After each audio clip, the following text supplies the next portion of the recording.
ছাত্র জনতার আন্দোলনে মুক্ত দেশে আওয়ামী লীগের মতো আচরণ করলে বিএনপিও টিকতে পারবে না মন্তব্য করেছেন দলটির মহাসচিব মির্জা ফখরুল ইসলাম আলমগীর। এদিকে রাজধানীতে এক আলোচনা সভায় দলটির সিনিয়র নেতারা প্রশ্ন করেন, সব সংস্কার কেন অন্তর্বর্তী সরকারকে করতে হবে? বিস্তারিত রাশিদুল কাদেরের রিপোর্টে। আমাদেরকে ধানের শীষটা দিবেন। ঠাকুরগাঁও জেলার রানীশঙ্কল থানা ও পৌর বিএনপির কর্মী সভা অংশ নেন বিএনপি মহাসচিব। বলেন, আওয়ামী লীগের নেতারা বিদেশে পালাচ্ছে, কারণ এদেশের মানুষ তাদেরকে আর সহ্য করতে পারছে না। ওবায়দুল কাদের সাহেব বলতেন না, আমরা পালাবো না, তাই না?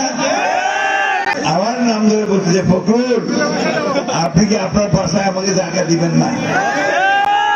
এখন আমি ওনাকে বলতে চাই, আসেন আমার বাসায় আসেন।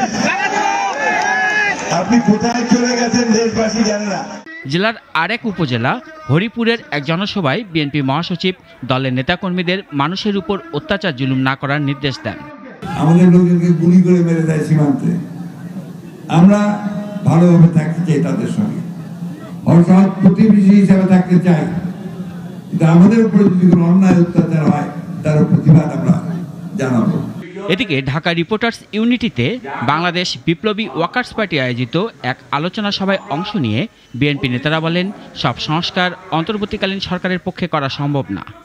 সংবিধানে সংস্কার দরকার, ব্যবস্থায় সংস্কার দরকার, ভাবনায় সংস্কার দরকার, নির্বাচন ব্যবস্থায় হয়তো সংস্কার দরকার, কিন্তু আমাদের ভাবতে হবে শুধু এই সব সংস্কারই কি একটা অন্তর্বর্তীকালীন সরকার করে দেবে?